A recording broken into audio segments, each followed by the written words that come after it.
Leading the Change, by Simon Sinek. I made a discovery around 3.5 years ago. And this revelation fundamentally altered my understanding of how the world functioned, as well as the way I conduct myself in it. There's a pattern, it turns out. As it turns out, all of the world's best inspiring leaders and organizations, whether Apple, Martin Luther King, or the Wright brothers, think, act, and communicate in the same manner. And it's the polar opposite of what everyone else is doing. It's arguably the world's simplest notion, and all I did was codify it. It's what I refer to as the golden circle. Why? How? What? Allow me to quickly clarify the terminology. Every single individual and organization on the globe is well aware of what they are doing. Some people know how to do it, whether you call it a distinct value offer, proprietary method, or a unique selling concept. I don't mean to earn a profit when I say, why? That's the end outcome. It's always a conclusion. What I mean by why is this. What is your goal? What exactly is your cause? What is your point of view? What is the purpose of your organization? What motivates you to get out of bed each morning? What's more, why should anyone care? As a result, it's apparent that the way we think, behave, and communicate is from the outside in.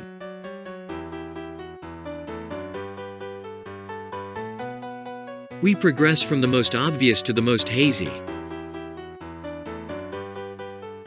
However, inspired leaders and organizations, regardless of their size or sector, all think, act, and communicate from the inside out. Let me give you an illustration. I choose Apple because it's simple to comprehend and everyone understands it.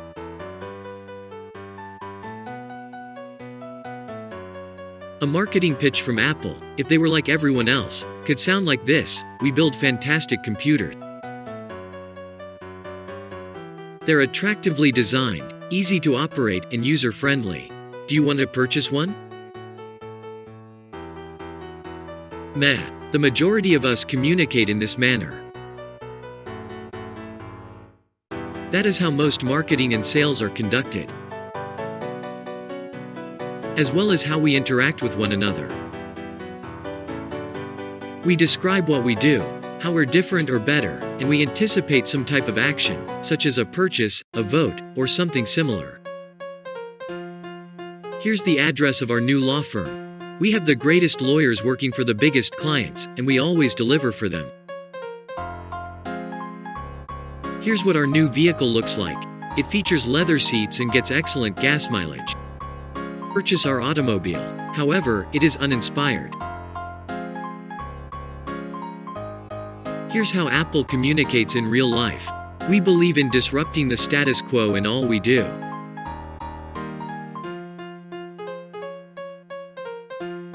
We believe in an alternative way of thinking. We disrupt the current quo by creating products that are attractively designed, easy to use, and user-friendly. We're just really good at making computers. Do you want to purchase one? Isn't it completely different? You're all set to purchase a PC from me. I just switched the information around. People don't purchase what you do. They buy why you do it, as this example demonstrates. None of what I'm saying is my own viewpoint. It's all based on biological principles.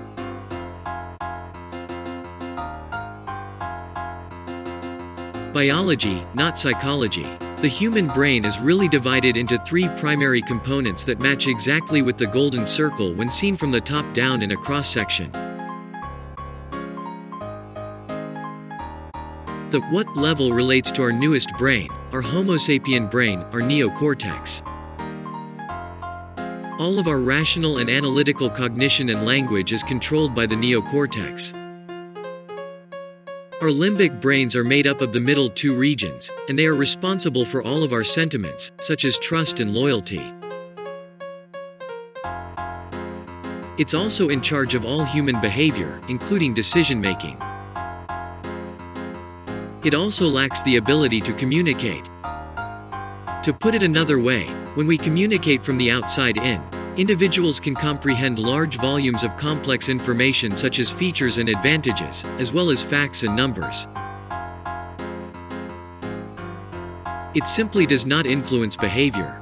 When we can communicate from the inside out, we're speaking straight to the portion of the brain that regulates behavior, and then we give them the opportunity to rationalize it with the things we say and do.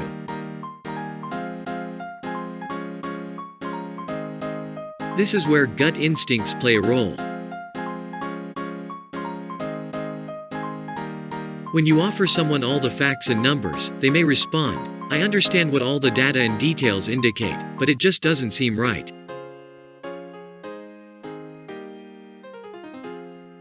We don't use that verb because it doesn't feel correct.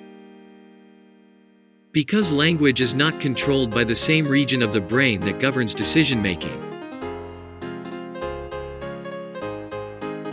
The best we can come up with is, "I'm not sure. It just doesn't sit well with me." You may also state that you are leading from your heart or soul.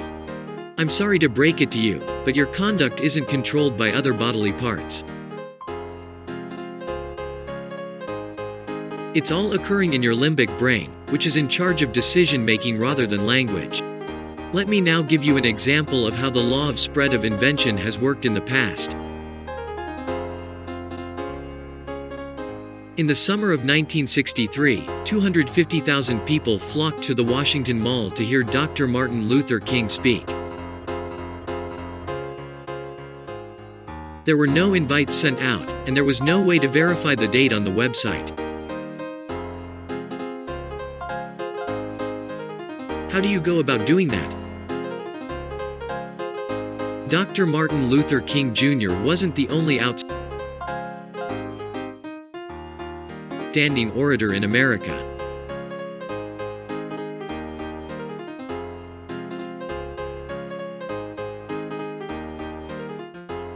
In a pre-civil rights America, he wasn't the only man who suffered. In reality, he had some poor ideas. He did, however, have a talent. He didn't go about lecturing everyone how America needed to change.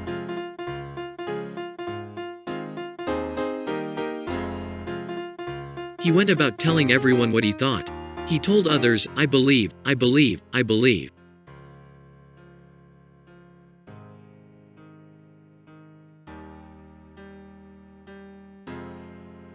People who shared his beliefs adopted his cause, making it their own, and spreading the word. Some of those folks even built buildings to help spread the news to even more people. And, lo and behold, 250,000 people turned up on the correct day and at the appropriate time to hear him speak. How many of them came out to support him? 0. They came to speak for themselves. It was their beliefs in America that drove them to take an 8-hour bus ride to Washington in the middle of August to stand in the sun. It wasn't about black versus white, it was about what they believed.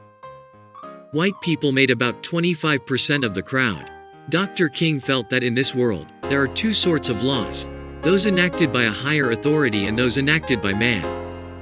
We shall not live in a just world unless all of the laws established by man are consistent with the laws made by a higher power. The civil rights movement just so happened to be the ideal vehicle for him to bring his cause to life. Not for him, but for ourselves, we followed. He delivered the "I have a dream" address, not the "I have a plan" speech, by the way.